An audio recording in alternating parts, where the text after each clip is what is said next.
Welcome. My name is Glenn Yago. I direct the financial research program here at the Milken Institute that we call Capital Studies. It includes a range of activities that we have on financial innovations in capital markets, corporate finance, and financial institutions. And the cross-cutting issues in all of those areas are the types of financial innovations that can drive the really transformational and disruptive changes that are occurring in our economy as we speak.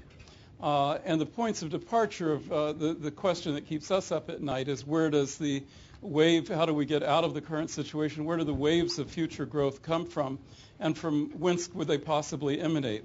Very honored to have direct the discussion that we have today. My colleague who runs the SAFE program and has worked very heavily on all the financial innovations we do, laboratories that we do in these areas, which are problem-solving workshops that we have that direct. We've been very honored to be working with the U.S. Department of Agriculture that we'll hear from today from Roger Conway, one of the great visionary leaders in Washington that's been pushing this agenda, as well as other colleagues that we have of practitioners out of the financial industry. And with that, I will turn it over to Joel to introduce our panelists and a very exciting discussion that we're going to have today. Thank you. Thank you, Glenn. Welcome, everybody. And I would like to say that the purpose of this session today is to dispel a number of myths regarding biofuels, to shed some light on the truth around biofuels, and to also talk about some opportunities and where, in fact, this technology is going and what some of the impacts will be. And to do that, we have a fantastic panel. I'm going to start by introducing in the middle. This is not the way I had planned it, but if you look at the picture of Dan Gardenswartz that is up there, you will notice that it does not resemble this Dan Gardenswartz. Now, we're not exactly sure whether we have an imposter or the wrong photo. We're assuming we have the wrong photo. It depends how this goes. But Dan is founding partner of the Sage Group, a Los Angeles-based boutique merchant banking firm. He's a former employee of ING Barings and Citigroup, and his experience includes a wide range of advisory assignments and principal investments, primarily in the automotive, telecommunication, chemical and pharmaceutical, and consumer products industry. He's a board member of Plymouth Health and a former board member of California-based Ultra Biofuels. So he has experience in this area. He's put his own capital at risk in this sector, and he has a lot to say about it. To my immediate right is Richard Hamilton, who you will notice actually does resemble his picture. And Richard is president and CEO of Ceres, a company that is developing dedicated energy crops for a new generation of biofuels. He also sits on the U.S. Department of Energy's Biomass R&D Technical Advisory Committee, a founding member of the Council for Sustainable Biomass Production. He's also a former vice chairman of the Biotechnology Industry Organization, and he's actually a geneticist by training, as well as a former venture capitalist. So he's got a tremendous background. And to my far right, and that's not a comment on his politics by any means, we have... I do look at Fox, though. we have Roger Conway. Roger is Director of the Office of Energy Policy and New Uses at the U.S. Department of Agriculture.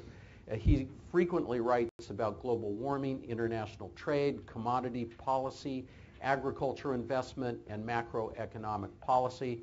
Roger has received the USDA's Distinguished Service Award in biofuel activities. So this is a very distinguished panel, and the only other comment I would make is that my picture there was taken when I was in high school.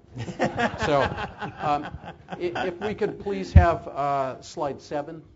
I just wanted to talk for a second before we get into the panel about what essentially the components are that we're going to be discussing today. There are really 3 generations of biofuels. There's the first generation, which everyone knows a lot about, and that's corn ethanol, sugar ethanol, biodiesel, used vegetable oil, and so forth. This we see already.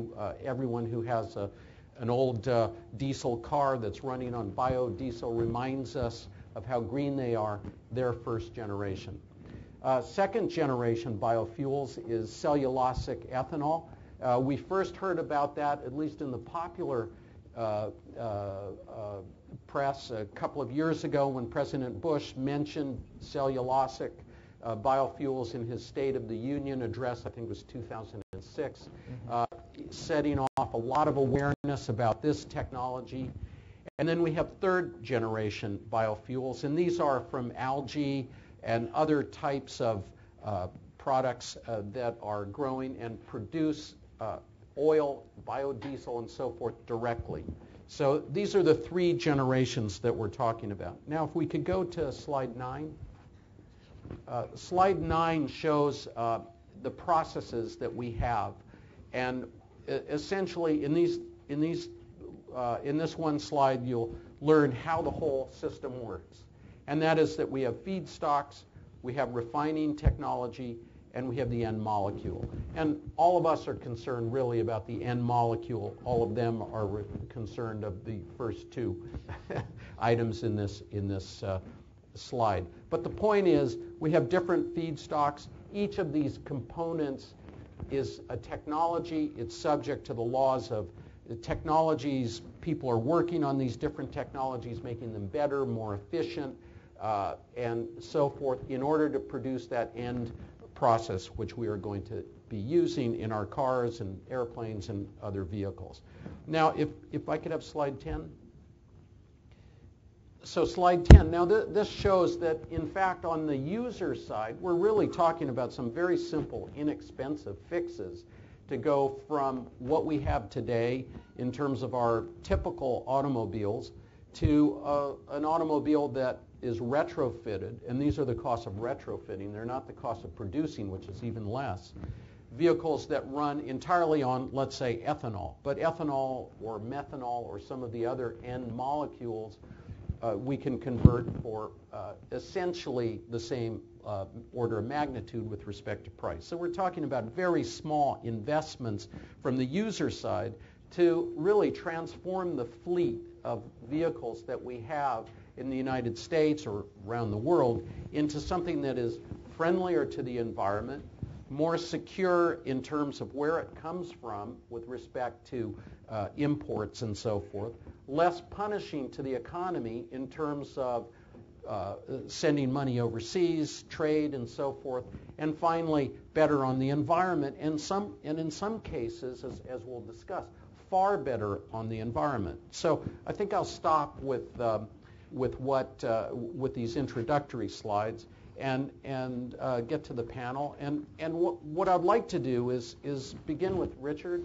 And if I could, Richard, tell us a little bit about what you're working on in terms of your own R&D efforts, where you are, and how likely success is going to be in terms of getting to a transformation that will affect the economy and the country and so forth. Sure. Let's go back to that feedstock slide that you had there, where you had the three boxes there. I can't remember what number it was. There 7. You go. 7, thank you.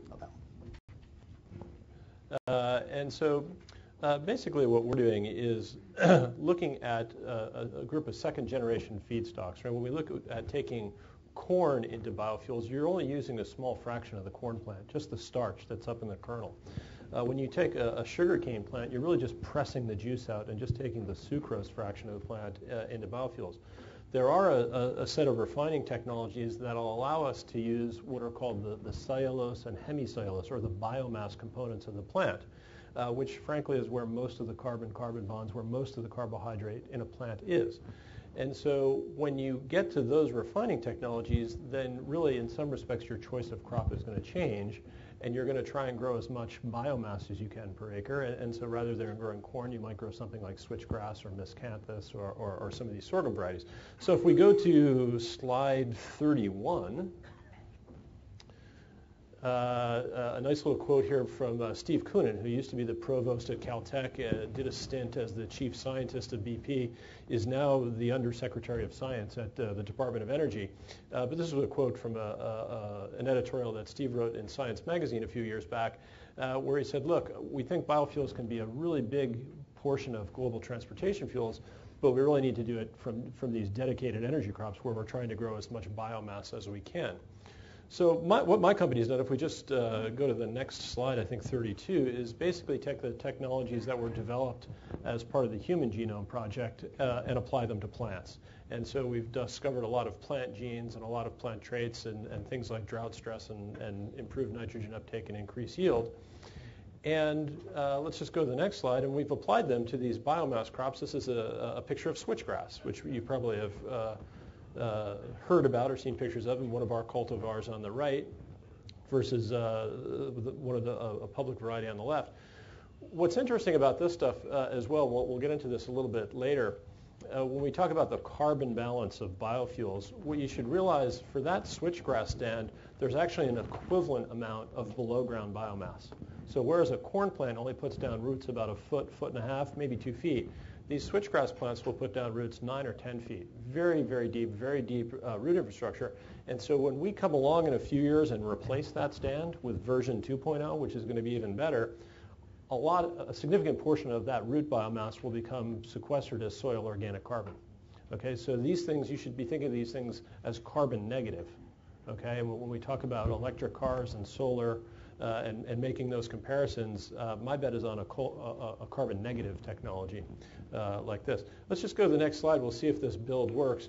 This is our little movie of drought tolerant switchgrass. So we can take a plant that is already pretty drought tolerant. No, we don't have a little fishing wire in there or anything. That's so sad. Yeah, somebody accused me of spraying the plant on the right with Viagra, but we didn't do that either. But we can improve these plants to give higher yields on some marginal lands. Let's take a look at the next slide. This is me. So I'm 6'6". This is me in a stand of some high biomass sorghum in central Texas. That's about 83 days worth of growth. So it's a pretty prolific biomass producer. You don't see any grain heads on there, so it's not being used to produce grain or food. But it can put up a lot of biomass, and so one of the things that we're really dependent on is the deployment of refining technologies, which do work at the pilot scale and work at the laboratory scale, to be able to turn that stuff into transportation fuels. And the best way to predict the future, of course, is to create it, and that's what we're trying to do. If you just the next slide is just this is what we do. We're a seed company. And so we're in the business of producing these high-yielding seeds, whether it be for switchgrass or sorghum and miscanthus, and selling them to people who want to produce biofuels and biopower. Before I get to Roger, I just want to ask you, so you have these big, tall switchgrass and sorghum and so forth that are genetically altered, I would imagine, to get to those sizes. Then what do you do with them? How do you turn them into the fuel? Oh, well, there's a couple of different refining technologies to turn them into biofuel. Typically, you're harvesting that biomass much in the same way as that you harvest, for example, sugarcane biomass. So harvesting, moving it around, yield density helps, right, so that you don't have to transport the stuff as far. In what is called a biochemical refining process, the biomass is typically treated with either a dilute acid or base to begin to break it down. And then enzymes, cellulases, you can think of them as little Pac-Men, come along and chew up these carbohydrate polymers into simple sugars, and then you can just refine them. You can feed them to a yeast to produce ethanol. People are developing improved microorganisms, things that will ferment to butanol. Other companies are interested in using algae not as a feedstock, but as a fermentation organism. So you would effectively take the starches and sugars that are produced from the digestion of biomass and feed that to an algae to make oils. So there's a lot of different ways to do that. There are other people who are working on more traditional, what I'll call thermochemical or catalyst-based cracking technologies, where you're really taking these long carbohydrate polymers and breaking them down into sort of 1 and 2 carbon molecules and then building things back up. Not altogether different from the way a catalytic cracker works in a modern petroleum refinery. And just final question, what are the end molecules as we talked about it before? Yeah, you had a nice list of them up there. It can be ethanol, can be butanol. There are people working on diesel molecules. There are people working on octane molecules, so a biogasoline. And ultimately, I think ethanol is a good start, but I think we are going to go into something that doesn't require any change in the existing infrastructure. So no change to your cars, no change to the existing gas stations whatsoever. Okay. No change to the pipelines. Thank you. Roger, what's the Obama administration doing with respect to what Richard just talked about? Are the programs in place to support the kind of efforts that his company and others are making? Well, thanks, Joel. Can we hit number 40? This individual probably looks familiar to you. Yes, there have been several things that have been done. And ladies and gentlemen, it is true, I work for the federal government and I'm here to help you. The good news is that I don't work for FEMA. Now, one thing that the President has done is to issue a statement re-indicating that there is support for not only first generation, but second and third generation biofuels, and that this is a part of the energy program that this administration definitely wants to continue with. We have, as you may know, the Waxman-Markey bill, which is going to have more of a climate change flavor in terms of how not only biofuels and transportation fuels, but renewable power may fit in. So the administration is working on that. Secondly, there is an interagency working group that the President put together, which is jointly with the Department of Energy, EPA, and USDA. And the object of that is, first of all, to help facilitate resolving infrastructure issues related to biofuels, and then secondly, to look at developing a marketing plan, and then thirdly, they're interested in getting a lot of these programs out the door. And I think we at USDA have been largely successful in doing this, and DOE has had a lot of cash that they got from the stimulus program, and they're busy at work, and we're very jealous looking at it. We're like the little kid, looking into the candy store and sort of wondering if we could, join in with them, but so far not so. Anyway, there's going to be a number of funding opportunities for them, and we at USDA have some funding opportunities. Can we hit 41? We have Secretary Vilsack, who is strongly supportive of not only the first generation, but second and third generation too. And a lot of our programs are really going to be designed at looking at second and third generation. So we have an individual in the Secretary's office who I think you'll find is highly supportive of continuing with this work, and especially if you could hit 42. We have a number of programs that are from the Farm Bill that focus on energy. In 2002, for the first time, we had an energy title. And so as a result, the USDA, we've gone from being the Maytag repairman to Janet Jackson's wardrobe maintenance supervisor, or Amy Winehouse's bartender. So we have some real money to deal with that's taken out of mandated funds.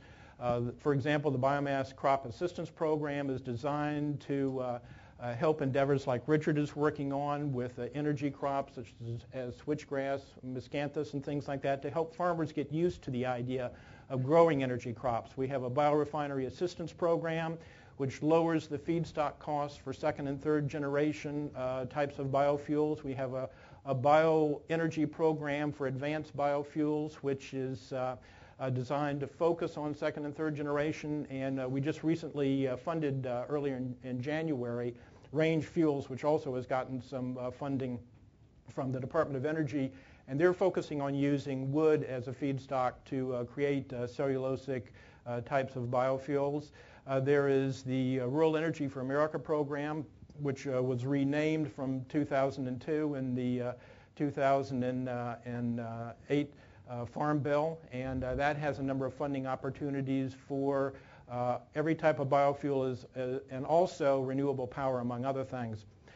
Richard is a member of the FACA with the Biomass Research and Development Initiative, which is jointly chaired with USDA and DOE. There's a board which is related to that, which coordinates within the administration on these issues, and USDA and DOE are the co-chairs for that. That has to be at the Senate confirmed level. So this is something that the Secretary is very interested in. And we actually have some real money to deal with on this now. Not lots, but we do have maybe around 16 to 20 million to deal with some endeavors in this initiative. And we rely on the FACA for advice on how to administer this program. This program also gets at an issue which is very important, and that is that we do pretty good on research and commercialization funding, but this Death Valley in between is something that's a little problematic in terms of demonstration and deployment and moving it up from the lab to another level, which is important for these types of new biofuels. Can you define the Death Valley for people here? What you mean by that? Well, has nothing to do with Ronald Reagan.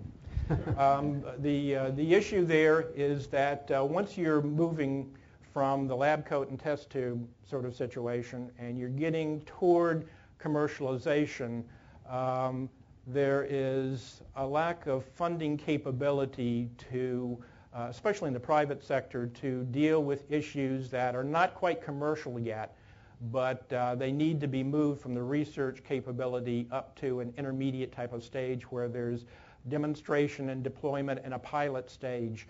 And it always has been kind of problematic in determining how to provide funding for it. I think the private sector sees issues in terms of having the intellectual property rights, among other things, and doing that. And that's something where the federal government has sort of looked at that and wondered, is this something that we should have a role in?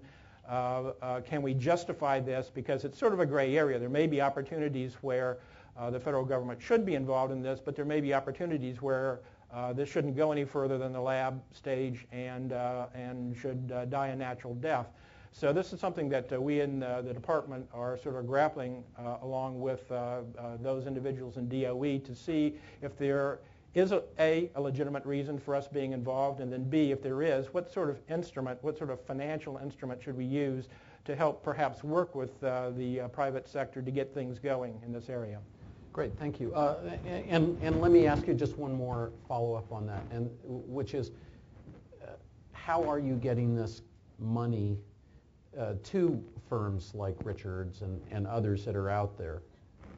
Well, there's principally the way to work is through the Rural Development Mission Area, and so let's see.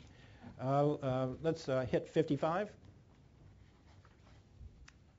So those of you who are interested in working with us and developing a business plan, you want to contact your state rural development office, and I think I'm pretty sure that it's in Sacramento.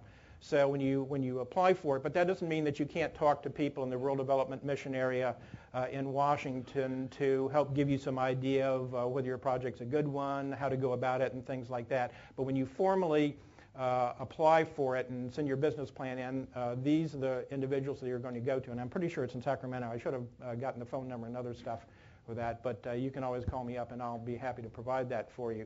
So that's our conduit, especially for commercialization. Now we do also research, so if there's anyone who's more at the basic kind of research level, we have what's known as CSREES, which is a Cooperative State Research Education and Extension Service, and they're sort of our conduit through grant financing for research activities in biofuels. And then we also have the Agricultural Research Service, which is our in-house lab coat and test tube people, such as in Peoria, who've done a lot of work on ethanol and biodiesel.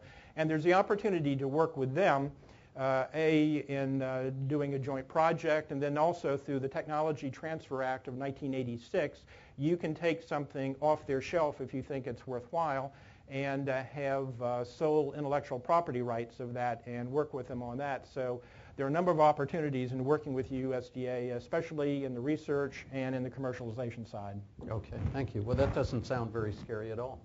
So Dan, and I'm assuming you're the real Dan. Let me ask you, so we've heard a bit about the technology, and we're putting up the false picture up there just to remind people. But we've heard about the technology side, the things Richard's doing, how the government is helping in that respect, at least the federal government. What about the capital markets? Are they cooperating with what sounds, at least at this point, could be transformative? Sure. Well, I think to answer your question about the capital markets, are they there right now? The answer is, for the most part, on the debt side, no. The banks and other debt providers have effectively exited the market. They're either not lending because they don't have any money to lend, or they're not lending because they have enough problems in the space that they're trying to clean up through bankruptcies and other things that they just are not focused on deploying new capital. Joel, what there is equity capital that's looking to be deployed back into the sector. By our estimates, there's about $500 billion of equity that over the next couple of years needs to be deployed, or else it's essentially returned to the limited partners. And so we see the equity firms starting to get back into the game. Are they looking at sort of funding new growth initiatives and things like that? Not necessarily. We think that the first money in is going to be going into sort of consolidating the distress that's happened in the industry. So companies coming in and consolidating plants that have been shuttered or plants that are in bankruptcy court. And what kind of plants are those? These are ethanol plants, other biodiesel plants, other, the existing steel in the ground that services this sector. There's also going to be money invested in very exciting companies that are commercializing this technology and generating money, cash flow, and revenues now, like his company, which are doing some very exciting things and are going to be tremendously successful. And then I think that you'll start to see.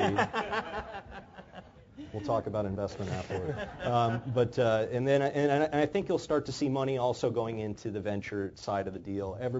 There's always venture capitalists looking for the next new thing, and so those deals are happening. But a lot of these deals, unfortunately, are happening without the support of debt. Well, let me ask you along those lines, because we heard a little bit about the infamous valley of death. And when you think about it, you have the venture capital guys who are investing $5 million, $2 million, $10 million.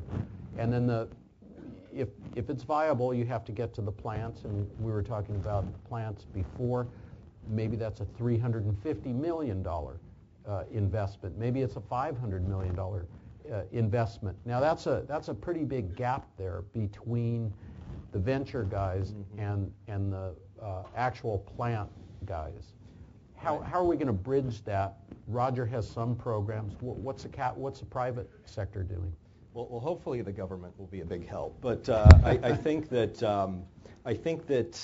it's going to be problematic for some of these next generation cellulosic ethanol providers that need several $100 million to build the first generation of plants. It's going to be problematic for those guys for a number of years, I think, until the industry starts to show some signs of life, until profit margins for refiners start to tick upwards as technology improves. But there will be money going into, as I said, the existing infrastructure in the ground, which can be acquired in some cases for pennies on the dollar. So you're not reliant on a lot of debt capital that the sort of early movers were reliant on. And let me ask the panel and begin with Richard. What will it take? And we've heard about this now for quite some time in terms of making this a viable market. We've seen for years and years lots of promises. But to get to that point where biofuels are actually commercially viable, where they can compete with oil, where they can compete with natural gas, for example, and we'll get into that with electricity. We'll get into that later. But what has to happen in terms of yields, in terms of productivity? I'd like everybody to answer that, but Richard? Well, first of all, I wouldn't say that they don't compete today. They do. If we look, for example, at some other renewables, if we look at solar is now, I think, about 0.1% of the U.S. grid, 0.1%. Wind, I think, is about 2/3 of 1%, maybe a little bit higher than that. Biofuels, we're already at 10% nameplate capacity. So you already have a significant portion of biofuels, and yeah, there's government supports and subsidies and things like that. But guess what? There are in oil and gas, and there are in wind and solar. So tough to have a completely flat or a completely level playing field. I think when we talk about these next generation things, I describe these cellulosic biorefineries sort of as the ultimate flat screen TV, where the first few are going to be very expensive. And so for the debt community to finance them, it's sort of the proverbial race to be second, right? I'll finance the second one when I know the costs have come down. And that's really the valley of death that the government is trying to fill with grants and loan guarantees that the DOE is now considering for at least half a dozen of these cellulosic biorefineries, which we should see breaking ground in the next 12 months. And is there a benchmark? Let's say we're at X in terms of productivity. Do we have to get to 2X in order to make this economically viable on a major level, maybe to convert vehicles to 100% ethanol or 100% biofuels? And you can use these comparisons in a lot of different ways. I think for the people who are running pilot scale, million-gallon a year cellulosic biorefineries, they believe that are at about $3 a gallon today. That's for ethanol, and so that's roughly equivalent with sort of $3.75 gasoline, which we're not at yet, again, in California. The one word that hasn't come out of anybody's mouth yet, which is astonishing at a biofuels conference, is Brazil. Because if you start talking about Brazilian sugarcane ethanol, then the prices become lower. And I think Brazil, you can begin to start competing with $40 and $50 barrel oil. Okay. Dan, do you have some ideas about when this becomes more economically competitive with traditional sources? And I'm not talking about as an additive or 15% ethanol or fuel or something like that. I'm talking about on a real major basis, so that what you put in your car, airplane, so forth, comes out of the ground from refined plant stock. Sure. Well, as to the viability of biofuels, I think one of a telling anecdote is that a lot of refineries have gone into bankruptcy, and some of the largest, most aggressive buyers of these assets are the oil companies themselves. And so the fact that oil companies are making major investments in the space is sort of telling as to what the future has in store for biofuels. In terms of making it economically viable, I think that for the average producer, there are things that Richard's company is working on and other companies are working on to make ethanol yields, just focusing on ethanol for the moment, making ethanol yields significantly higher than they are today. And those technologies exist. Those technologies are ready to be commercialized, and I think that once they're commercialized, I think you'll see the viability of ethanol really ramp up, and that's probably near term in the next 2 or 3 years at the most. Roger, do you have some insight into those that ramping up that Dan mentioned? Well, one thing is that your question makes the assumption that it's a level playing field, and it's not a level playing field. Every energy source receives some sort of assistance, first of all. Secondly, the petroleum industry, according to Admiral Moore, Hiram Butler, who is the general for the Strategic Air Command, and others indicate that we spend 1/3 of our military budget protecting oil in the Gulf. And if there were a user fee on imported oil... How are we doing at that, by the way? How are we doing it? No, how are we doing? I don't think I can answer that. Okay. And if there were a user fee on imported gasoline in 1990, according to the GAO, it would be $3 a gallon. So there is not a level playing field. If you're interested in biofuels and renewables in general, you have to believe that there is a positive net externality in having the federal government involved in providing some leveling for the playing field in terms of energy security and in terms of environmental issues. So when you're talking about making biofuels commercially competitive, you have to keep that in mind, is that there's a good out there which is not being accounted for in the marketplace, and that's why there needs to be a tax credit, or there needs to be a renewable fuel standard, or a low-carbon fuel standard, as California is doing, to help balance that.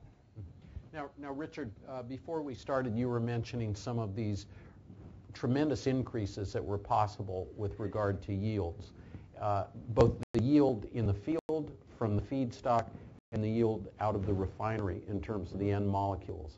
Could you talk a little bit about that and where we're headed in terms of those increased yields? Yeah, maybe there's probably a slide on that. Let's pull up. Let's pull up slide. Let's pull up slide 25. So this is just looking at global corn yield data. And you see the United States at the top, 149 in 2005. I think, Roger, will be over 160 this year? Right, about 160. Weather's been pretty good in the Midwest. And so, but you compare that to the world average, which is less than half. And so what I call the real crime against humanity, because the Indian finance minister called biofuels a crime against humanity, I think the real crime is growing these what are called open pollinated corn varieties in places like India. And even Brazil, agricultural powerhouse that it is, has some pretty low yields. So agriculture, people have this concept or this view that agriculture is somehow both uniform and static. And it's neither, right? If you can take an example as Rhodesia in like 1974, held the world record for corn yield per acre. Right now it's Zimbabwe, and Mr. Mugabe's turned into a train wreck. So not exactly doing that anymore. Let's go to the next slide. Again, I don't want to offend anybody's religious sensibilities, but these things did not just spring forth from a mythical Garden of Eden. They've been bred by man. And if you look over on the far left of that slide, that's teosinte. And that's modern corn. Teosinte is the Mexican or Central American grass that we've bred corn from, and it's the same species, ZMAs, and you see a fully fertile intermediate. So, right, think of a Great Dane, and think of the thing that Paris Hilton keeps in her purse, right? They're both dogs, but pretty different. So, right, most people don't realize that carrots are in fact naturally purple. Isn't that an accessory with a heartbeat? It's one way of looking at it. So let's go one more slide. Again, just to give you a chance, this is data from Indiana on U.S. corn yields. And you see back in the 1930s, we started experimenting with what was called hybrid crosses. And we started with double cross and then single cross hybrids and now biotechnology. But we've had a 500% increase in corn yields, largely driven by improved seeds, improved breeding.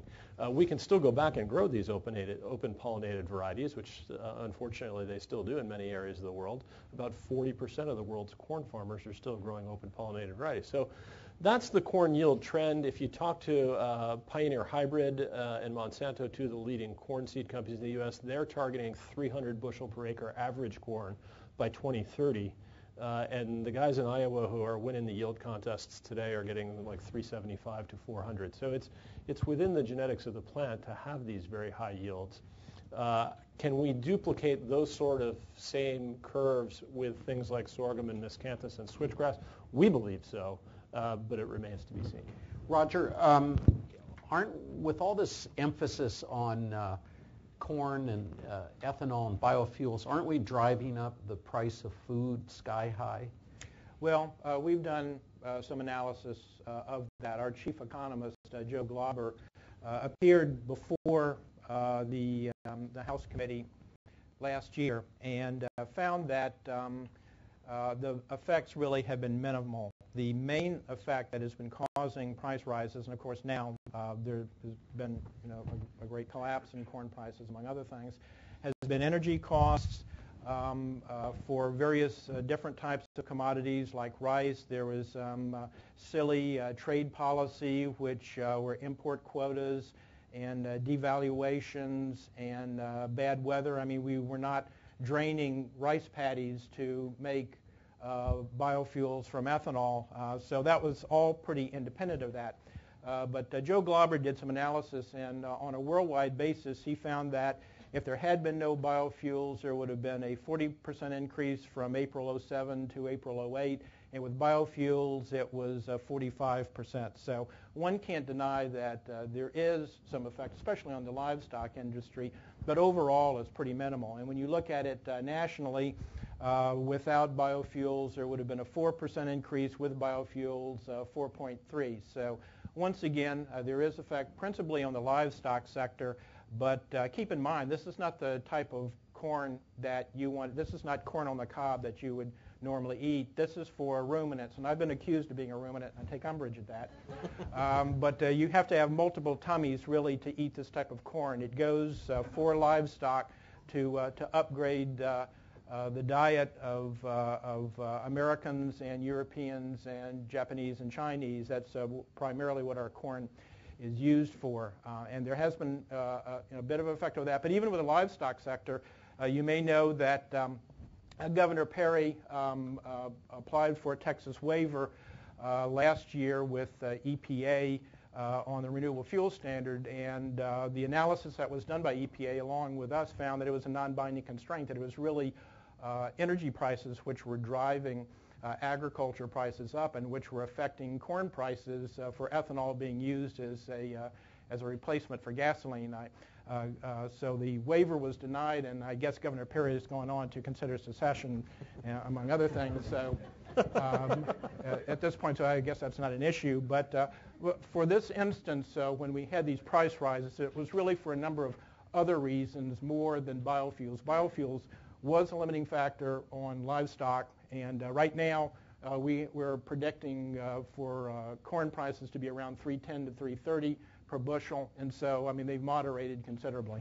So until the price of oil goes back up. Well, that's another issue. Is that I mean we are in a pretty stiff recession, and then when energy prices renew, and that's where we're hoping that you're going to help us out with second and third generation. So what was the cause then, in your view, of things like last summer's or last year's riots in Mexico around the tortilla? Right. The tortilla riots, prices right. for corn. Well, first of all, I mean, this is white corn, so they had a trade policy which was inhibiting the importation of white corn. And once again, you know, the type of corn that we use for ethanol or for livestock is not the type, you know, you want to be sitting down and munching, even with 4 or 5, martinis in you. You really don't want to do that. And also, there was bad weather in South Africa, which produces a lot of the white corn. So, and this was before, actually, that we had the great expansion in acreage as a result of the biofuels. So there was really no effect from biofuels on this. This was a result of bad trade policy and bad weather that happened. So have we dispelled the myth that food prices are being driven up by biofuels? I don't know. Let's pull up slide 21. And just look at the data, right? That's NYMEX oil prices, that's CBOT corn prices, and that's ethanol production continuing to go up through that same time period. If you just go to the next slide, it's maybe not that hard to figure out. It's simply a biochemical fact that starch, any kind of starch, corn starch, sweet potato starch, rice starch, wheat starch, starch is fungible into ethanol. Okay? Ethanol competes with gasoline. The price of gasoline gets set by the price of oil. So look, the traders at Cargill are not willful idiots, right? They can simply wake up in the morning, look at the price of NYMEX oil, and figure out, well, that, right, after calculating the conversions and the energy ratios, that's what a price of a bushel of corn should trade for. And so that's why those things are contangoed. And if we do hit peak oil, right, if we do our, right, to whatever extent you believe that we're going to be running out of this stuff, and you believe oil prices are going to go back up, well, we're going to relive this same movie again, right? Because our crop prices are going to get driven up. Now, another question, and maybe it's a myth, maybe it's not. We hear a lot about it, and that is that the future really belongs to electric vehicles. We had a presentation the other day from an electric vehicle manufacturer. We've had others here at the global conference and so forth. We've had a lot of presentations on that. Do you agree that the future for vehicles is electricity, or is it biofuels? Is it both? What do you see? Because vehicles are really the main consumer of this type of energy, isn't it? Well, I'm pretty sure I'm never going to fly in an electric jet, right? So you first. I'm pretty sure we're not going to use electricity for long-distance transport of goods. You're not going to have electric 18-wheelers, electric cargo ships, electric long-distance freight trains. When it comes down to personal transportation, you're going to have to make some pretty significant improvements in battery technology, weight, and range. The problem is that the battery weight starts chasing you downhill, so you can't really drive a big enough car. And so when is my wife going to drive an all-electric minivan, right, and get stuck in the 405 freeway in a rainstorm at night, right, with her heater, her windshield wipers, and her radio and her headlights on? No time soon, right? The range, that 40-mile range is going to go down to about 4 miles. So the concept of all electric, I just think it's a long road to hoe. The idea of hybrid technology, where you're using hybrid technology to increase fuel efficiency, I'm very much a believer in.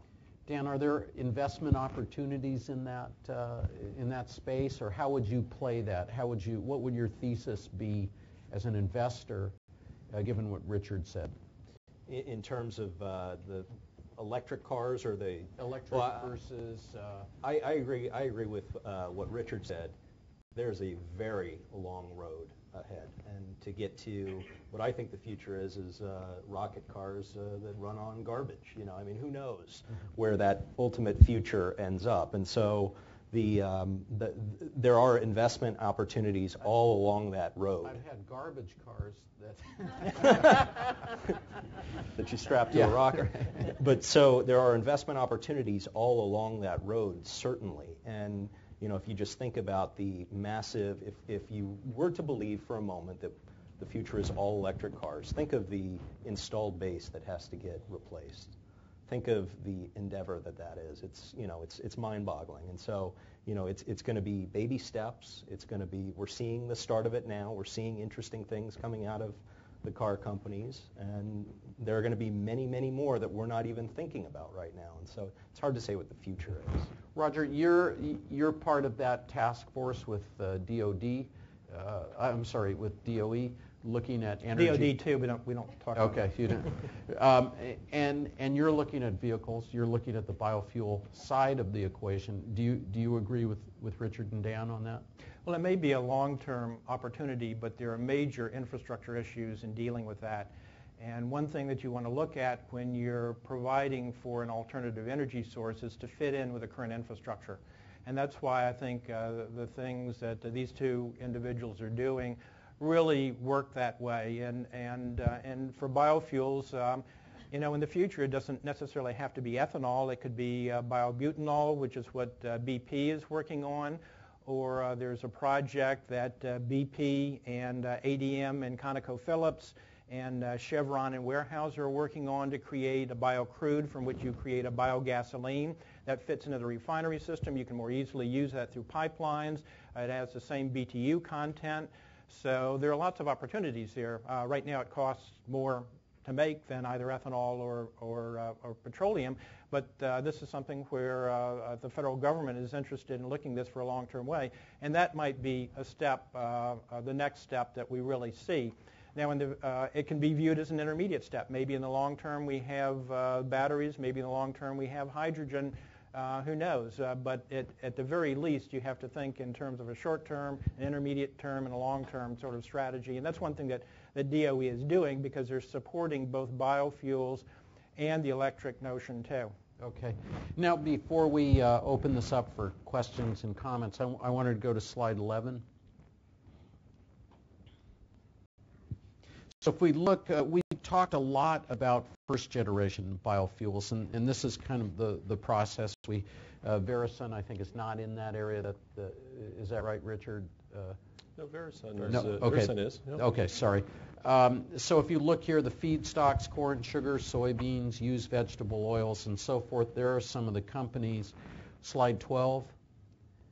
So if you look at second generation, we've spent a lot of time talking about second generation, and that's the feedstocks are cellulose, lignin, non-food crops. This is probably the bulk of your work, Richard. Yeah, we're on the feedstock side of that. There's many refining technology companies, of which you've listed a few.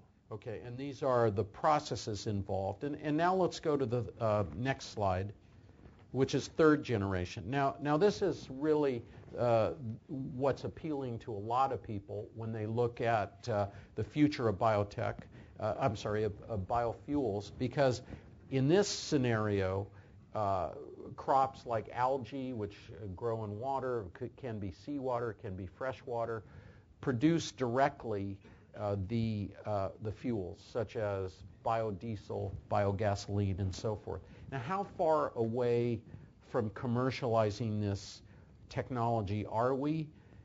Is this viable? Is this an investment opportunity? Are we going to get there from here? So I'll just take it from the feedstock side. So algae, relative to cellulosic biofuels, it's a trivial refining process. Okay, so it's not a very expensive refining process. All the expense is upstream in trying to grow the feedstocks. So if you have to, for example, just the liners for a pond, forget all the construction costs and operating, just the liners for the pond will be running about $40,000 to $50,000 an acre. And you compare that with planting switchgrass at about $400 per acre. So it's multiple folds more expensive. So the big challenge in algae is how can you construct really, really, really, really inexpensive ponds? Right? Right? Yeah. And then be able to harvest the algae from them, dry it, concentrate that oil, right? There's people who are trying to do it in the algae blooms that occur in the Gulf of Mexico and other places.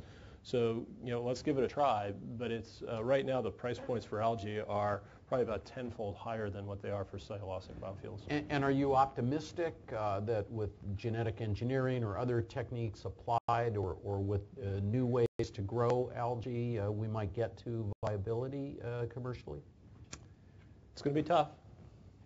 Dan, have you been looking at this technology? I haven't really looked at algae, certainly studied it, but haven't seen any companies that were anywhere near the commercial stage. And all of the research activities at our companies are focused on cellulosic feedstocks, like ones Richard's working on. Okay. And Roger, from USDA's perspective? Well, we certainly support the idea because we think that there can be opportunities for rural America there, and we're always interested in also broadening out simply from the Midwest to be other areas. So, Arizona and Nevada and Utah could be one big algae vat, I guess, and be in. Don't quote me on this. It may be an opportunity there. So we certainly are interested in this. It's sort of at preliminary stages. I've had some people approach me who say they have something commercialization ready. We're not so sure of that. But I think it's something that, especially working with DOE, and DOE actually had a program back in 95 on this, and they stopped the program in 95, and we used to laugh at it and say, gee, this is kind of silly. You'd have to have a $100 barrel oil to make it competitive, and that's never going to happen. So now it's not so silly. So we in DOE and USDA are interested in putting some research dollars, I think, in this as a potential endeavor. In 1908, when the Model T was launched, the Model T could, with a switch, you could run it either on ethanol or you could run it on gasoline. In 1908, you also had electric cars, you had steam cars, and horse-drawn buggies. So you had a lot of choices in 1908. Are we, from your view in terms of looking forward, are we going to be back to 1908 in the sense of having a multiple type of structure, or are we going to go through a period like we did? We had hybrid ships crossing the ocean. They had sails and steam engines. Then we got confident and the technology got better and we got rid of the sails. So are we going through a transition period with these different technologies to arrive at a single new technology future, or are we going to have a multiple future in terms of technologies? What's your view? Why don't we start with Richard? I would say we're going to have multiple, right? Because, in places like, Santa Monica, right, where we have, abundant sunshine, where we have relatively short commutes, for a lot of instances here, a pure solar, plug-in hybrid electric vehicle is going to make sense. For other applications, a biofuel hybrid, right? Biofueled hybrid is going to make sense. Other applications may be pure biofuels. I don't think petroleum is going to go away completely anytime soon, so you're still going to have that out there. So my bet is that you're going to have, a period of experimentation, but at the end, it's still going to be a mix. I would agree with that. I think that, in this country and elsewhere in the world, there's so much innovation. I mean, you look at the companies that you outlined in this presentation. There are tens and tens of companies focused on all these different technologies, and they're all developing really interesting, really neat things, all of which could be commercial and all of which have tremendous value proposition. And so as long as there are innovative people working in different directions, you're always going to have choices. Roger? Of course, if I really knew the answer to that, I would be sitting in the audience, quit government, and charge you high seven figures for that. But since I don't know the answer, I'll give you an opinion. And that is that there could be severe spheres of influence regionally. For example, in the Midwest, it makes sense to have E85 that's close to where the feedstock is. Doing something nationally may be something which is arduous. We've heard from T-Bone Pickens about the idea of natural gas. Perhaps we have natural gas cars in Oklahoma, Texas, and Louisiana, and we have a sphere of influence there. Perhaps in California we have a battery-powered or electric, that sort of thing. So for alternative vehicles and fuels associated with that, we may have sort of a regional strategy which could work. So in that sense, we would have sort of a portfolio. And do you see some of these different fuels, such as natural gas and ethanol and so forth, interoperable? So the vehicle technology would allow you to drive across country because you could start with solar, plug-in hybrid, switch to E85 when you hit the Midwest, and then pure gasoline when you get to... Well, going to all those sources may be a bit like the Jetsons or something like that, so that may be a little bit beyond. But that is kind of the idea for E85, is that E85 runs on 85% ethanol, or it can be completely petroleum if there isn't an E85 pump around. So something like that, with two fuels might be feasible, but doing more than that, I think is probably unlikely. And the last question before we get to questions from the participants here is, what technologies, what biofuels or electricity are most benign or beneficial in some cases to the environment? What's the environmental card here? Not just the fuels card, but what's best for the environment?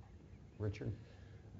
Obviously, I'm going to have a biased point of view, but growing indigenous perennial grasses like switchgrass, they're shown to be carbon sequesterers. So you're going to literally vacuum carbon out of the atmosphere by driving a car fueled on those cellulosic biofuels. That's not something that solar or wind or other types of biofuels are ever going to get you to. So if your primary environmental concern is CO2 in the atmosphere, then I'd say that's going to be one of the most environmentally friendly. Dan? I would agree with that. I think we were talking about energy balance figures before the talk here, and there are crops in development that the energy balance is so 10, 12, 15 times more energy comes out of these crops than goes into them, in addition to providing the carbon sequestering that Richard spoke about. I mean, that just has tremendous implications for the overall environmental impact. And do you see capital moving into those technologies? Most definitely. Mm-hmm. I mean, that's where the bulk of, if you look at cellulosic companies and technologies, a lot of money is going into that type of thing, both in terms of what Richard's company is doing, as well as the refiners, the potential refiners of cellulosic fuels. And the issue again is, when do the financing sources return to some level of openness to these new types of plants versus buying plants that are already in the ground gathering dust for pennies on the dollar. Mm-hmm. And Roger, you won an award from the USDA for your work in climate change. From that perspective, what do you see in terms of the technologies? Which are the best for the environment? Well, I think first of all is that it's recognized that all biofuels, with the possible exception of those biofuels which use coal for their plant, are superior to petroleum-based fuels.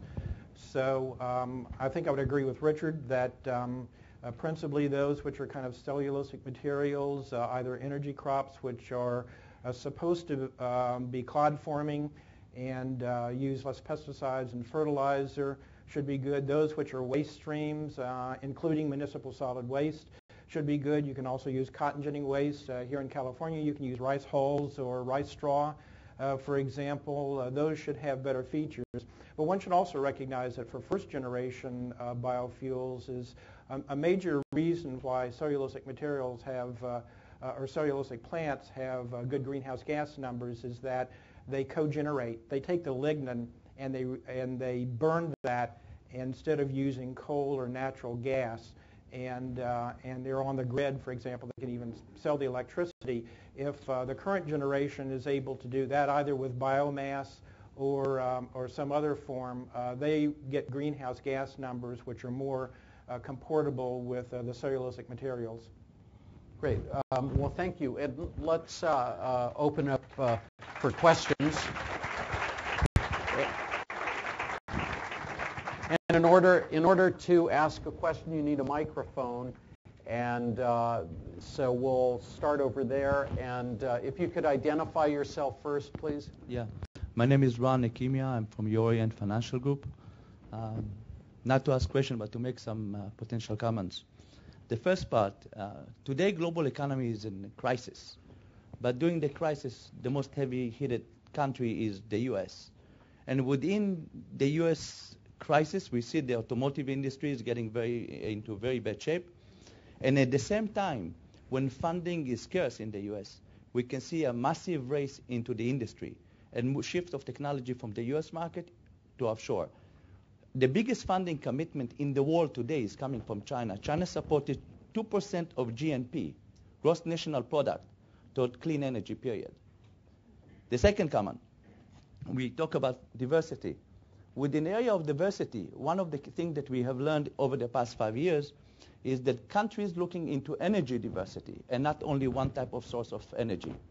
And we can see it globally, no matter which country it is, because we know that with climate change, some issues become seasonal. And the third one, when we are talking about biofuel, one of the things that we did not mention is the scarcity of land and the policy of governments in the area of land development and land reform. And land was one of the one of the things that drove biofuel to become economically not viable in the recent years, in addition to petroleum. Petroleum was one element of it. But what made it economically not valuable for the growth was the land reform. Okay, thank you. Comments on his comment regarding land, or do we have enough land? Yeah, we got plenty of land. Let's just go back to China for just a second, just sort of comment on the comment. So China also had a domestic stimulus program of about $550 billion. 556, thank you. And where did most of that money go? Yeah, domestic highway construction. Highway construction was the bulk of it, is where the Chinese are spending their money. They also import 60% of their petroleum, right? There's 1,000 new cars being registered on the roads in Beijing alone every day.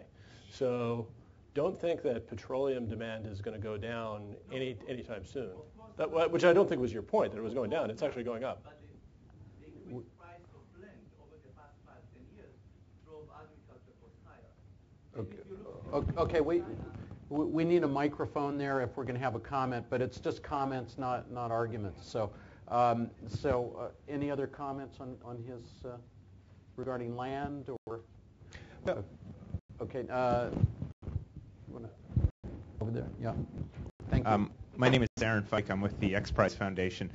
Just a question about the nomenclature. Normally, when someone refers to something as first generation, second generation, third generation, there's an implication that the second generation makes the first obsolete and the third makes the second obsolete. I don't think that's necessarily the case here, maybe in the case of the first generation. But between cellulosic and algae, is there what factors determine the long-term success? Will one ultimately win out over another? Will the two coexist? And I guess the real question I have is, what are the factors that determine that? Is it price? Is it land? Is it energy density? It's just price of feedstock. How much does it cost you to produce that feedstock on a given acre? right? What is the alternative use of that acre is going to determine what the price of that feedstock is going to be. So I guess you've got an opinion on which one's going to win? You know, let's let the marketplace figure it out. But you know, if you can produce more algae on an acre of land than you can produce on an acre of switchgrass, then algae is going to win. If it's the other way around. I actually had Roger, you wanted to comment on that? Yeah, I mean, we don't view them as being an either-or situation. We view them as being complementary. And in fact, I personally don't think that the second or third generation is going to emerge independently like Athena from the head of Zeus. It's going to be linked to the first generation. For example, you have Poet in Eddyville, Iowa, which is developing a bolt-on with an existing plant and looking at the corn stover and the corn cobs to use that to develop a side stream for cellulosic ethanol. You have Weyerhaeuser and Chevron using the pulp and paper industry and the infrastructure there to use that material to potentially make cellulosic ethanol. My belief is that it's going to be complementary and that the first opportunities for second and third generation actually are going to emerge out of the existing industry and be complementary with that. My name is Charlie Alvar. I'm with the Global Bank. Mr. Hamilton, you mentioned that the algae production is about 5,000 an acre versus about 500 an acre for So just for the switchgrass. liners, just to line a pond would cost you about $45,000 an acre to have a lined pond to grow algae. Okay, but then Just you for the mentioned that also that downstream the costs are much lower for algae. Precisely. Right. So what in terms of BTU? Does it all balance out? Right. So in terms of BTU, which is more Cost per gallon. expensive. Right now, cellulosic is superior to algae. But not a 10-to-1 factor. What? It's Pretty close. Total, including upstream and downstream production. Huh. Okay. Thank you. Back there with the... Hi, Dennis Wolcott with Wolcott Public Relations. I want to go back to the land issue. Are there estimates there about switch out from land for these kinds of crops versus food crops? And is it confined to just the United States as an issue, or there's been obviously a lot of discussion about available land for this, and I'd like to know if there's some estimates out there in terms of whether there is going to be a problem with land being switched out to this kind of fuel at the expense of food crops, or if there's truly available land for this kind of production. So let's go to slide 28. This is data actually out of Stanford. There's about 1 billion acres of abandoned agricultural land in the world that could be put back into production. So that's a lot. If you go to the next slide, just to look at it on a global basis, so these are numbers I pulled from the UN FAO database. So about 26 billion acres of stuff in the world. You see it break out into forest, crops, pasture land, and then all the other stuff. And so basically this math is saying, let's just take 10% of the world's pasture land, convert it to biofuel crops. If we do our job and we can get yields to 20 tons an acre, you do these conversions at approximately 100 gallons per ton of biomass, which we can get today. That comes out to be about 88 million barrels per day. In Brazil, they're grazing like one cow on every 2.5 hectares. So they have this very, very, right? Great to be a cow in Brazil. So there's plenty of land available. You don't need to go chop down the Amazon or old growth forests to be able to do this. When you combine that with some of the things that we talked about earlier about the yield potential in the world, right? If you look at the great grasslands of the world that have been converted to agriculture, right? You have the Great Plains in the United States and the Brazilian Cerrado and the South African veldt, right? One of the others, right, is the Ukraine, right? Does anyone here really believe that the Ukraine operates at 100% of its productivity capacity? Right? Not even close. So at the end of the day, it does become a little bit like contemplating office space in Manhattan. You have to grow up through yields, whether it's of rice or corn or wheat or switchgrass or anything else, and there's an astonishing amount of yield potential in the world, at least in my opinion. Other comments on that? Let's see, over here. Hi, my name's Ben Gary with C.B. Richard Ellis. When we were talking about the third generation algae, I didn't hear anyone bring up anything about the direct to ethanol technology like Alginol has going. And I know that's a technology that they're pushing. They can grow that or set up their bioreactors on non-arable land like desert land. And they've actually got a bioreactor plant going in northern Mexico. I'd like to hear comments about that from Richard or one of you. Similar approach has been taken by synthetic genomics. So some algae strains will naturally secrete oils into their media. You still got to pull it off. You still got to build the pond. You still got to do all these things that cost a lot of money, and you're still going to be limited. You have these basically what are called mass transfer limitations. There's only so many photons that are going to hit the pond, and there's only so much CO2 that's going to get in there. So the theoretical maximum that you're going to get out of that pond is about 6,000 gallons per acre, and I think they're going to be ecstatic with getting about 2,000. If you compare that to cellulosic, where we have seen yields of 20 tons per acre and 100 gallons per ton, so you're at that same 2,000 gallons per acre on marginal land, but you're doing it at a fraction of the cost. And would you define marginal land?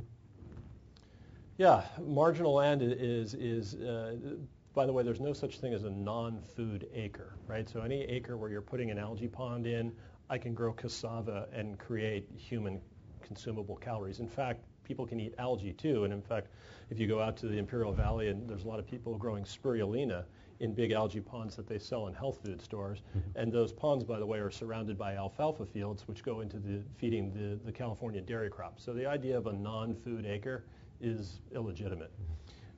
Marginal acre is things where you're going to get what I'll call the bottom 25% of a yield curve, right? Not all acres get 160 bushels per acre. Some get more, a lot get a lot less. And so, a marginal corn acre is something that's getting, well under 100 bushels per acre. Other comments on that? Where's the back here? And then we have some people in the front too with the people with the mics, so we want to get them. So I think it's my turn. I have a question for Richard. Hi, Richard. David Palala, Bioscience Ventures. So those folks who use your switchgrass are going to be sequestering carbon. So if we have a cap-and-trade system, they can claim carbon credits per acre and sell those to some polluter, plus sell the switchgrass. They'll be getting paid double to produce cellulosic biomass, right? The thought had occurred to me. Okay, great. What a good business model. Well, we certainly like to get paid double. There's a water question out there. So water everywhere, not a drop to drink. So you want to repeat the question? Yeah. So you need water to grow stuff, and so let's just talk about corn for just a second. So about between 90 and 95% of our corn is all rain-fed. So there's a little bit of irrigated corn in Nebraska, but the vast majority of corn is rain-fed. Certainly, any of the switchgrass or any of the crops that we grow are all rain-fed. They're just, frankly, not worth enough to put under a pivot. If you're going to irrigate it, you're going to grow higher value stuff. On the algae side, you do have a problem with pond evaporation, right? Because algae are aquatic organisms, and the ponds in Texas, some work that I know of, they're seeing an acre-inch of water evaporation per day.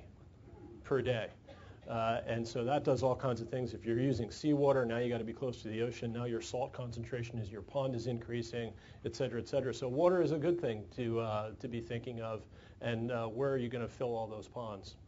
Because water, some places, is more valuable and scarcer than petroleum. And the sub-Sahara is going south, south, south. California uses 85 of the agriculture uses 85% of the water in California. They grow rice, which is a water consumer, and they grow cotton. I mean, how are we going to get the water? They stopped building dams. Yeah, cotton in particular is a very thirsty crop. Very thirsty crop. It takes.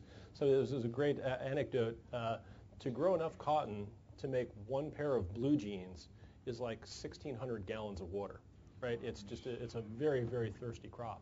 So I say switch it out with switchgrass. I like to Roger. Yeah, according to EPA, it takes 62,000 gallons of water to make a ton of steel. It takes 150 gallons of water to make paper, newspaper. It takes 30 gallons of water to make a gallon of gasoline. It takes 3 gallons of water to make ethanol. Okay, so those are very good comparisons. One more point on water. I'll point out to the gentleman and other people. In the capital markets, there are entire pools of capital, private equity funds and venture funds, whose sole mandate is to invest in water-related assets, technologies, et cetera. And so from the investment standpoint, that is a huge area of focus for new equity dollars over the foreseeable future, which is interesting. We had a question over here with the mic. Yeah. To what extent? Could you identify yourself? Oh, sorry. Tom Latourette from the Rand Corporation, just down the street, actually. To what extent are these massive increases in yields offset by the need to retain more of the crop residue in the soil to maintain productivity? Yeah, so for an annual crop like corn, there's a limitation to how much stover, right, which is the stalks and stuff, how much of that can you, in fact, pull off?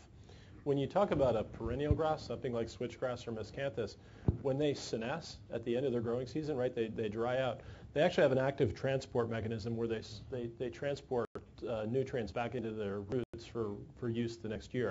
So their year-on-year nitrogen requirements, for example, are much, much lower, like 1/8 of what a corn plant would be. So you actually can, because of the perennial nature of these crops, take a lot more biomass off the field. Well, right, I understand, but I guess I meant for corn. I mean, do you really gain that much by producing twice as much? Don't you have to put twice as much back? Yeah, corn stover, the numbers are pretty limited. Monsanto just did a study with John Deere and ADM, and they showed you could take maybe 1 ton of stover per acre off per year, and that's just the yield density of that is simply insufficient to make much difference, right? Because by day 364, you're driving your truck so far to go pick up 1 ton per acre biomass, turn it around and drive it to the biorefinery. The energy that you use in transportation just kills you. So you really got to be north of, in our view, sort of 7 to 10 tons per acre to make the distance work for you. So do you see that limiting corn stover as a cellulosic source? I think most people in the industry view it as very limiting. Thank you.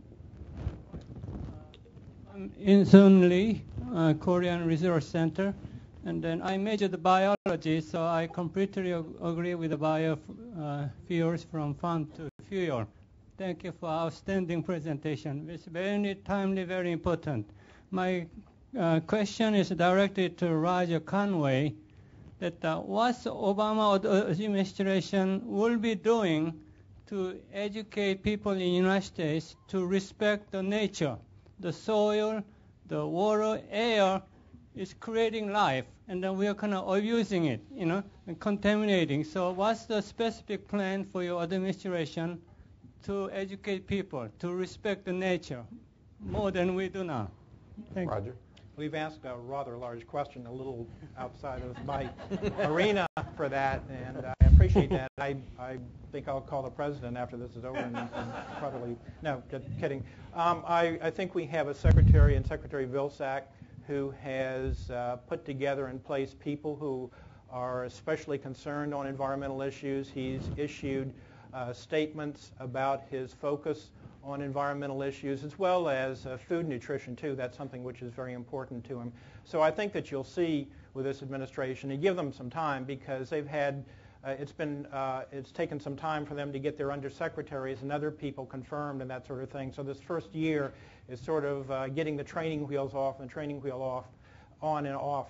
So I think you'll find with this secretary that there is going to be a sensitivity on environmental issues, and especially since climate change is a big issue too. It's going to be broader, and that agriculture is going to play, I think, a major role in climate change issues with carbon sequestration and things of that nature. So I think you'll be pleased with what this administration and what Secretary Vilsack and his undersecretaries do.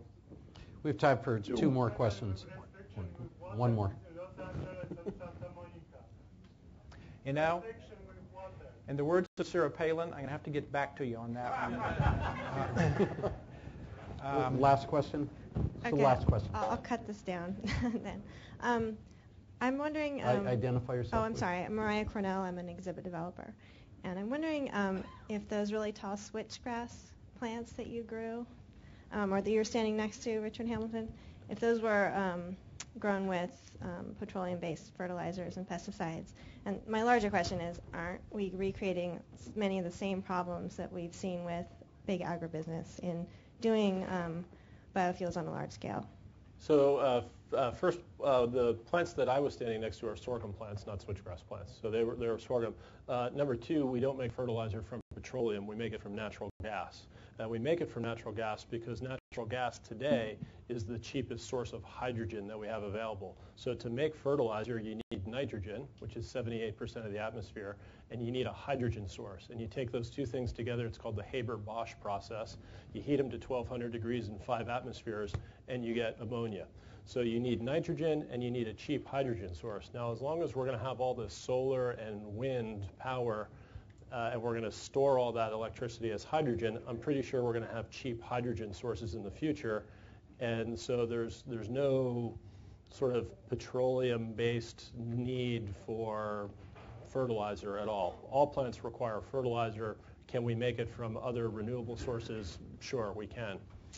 In terms of pesticides, biotechnologies play a fantastic role in reducing pesticides. So if you look, and I don't know the data right off the top of my head, but we've seen tremendous reductions in pesticide use in crops that have been engineered to resist insects. So. Before I thank the panel, I want to remind everybody that October 20th, we have the State of the State meeting conference at the Milken Institute. It will be at the Beverly Hilton Hotel. Please, if you'd like to come, sign up for it. It's always a fascinating conference, and everyone is invited to attend. I'd like to thank the panel, Richard Hamilton, Dan Gardenswartz, and Roger Conway. Thank you so much for attending, for great comments. Thank you. Thank you.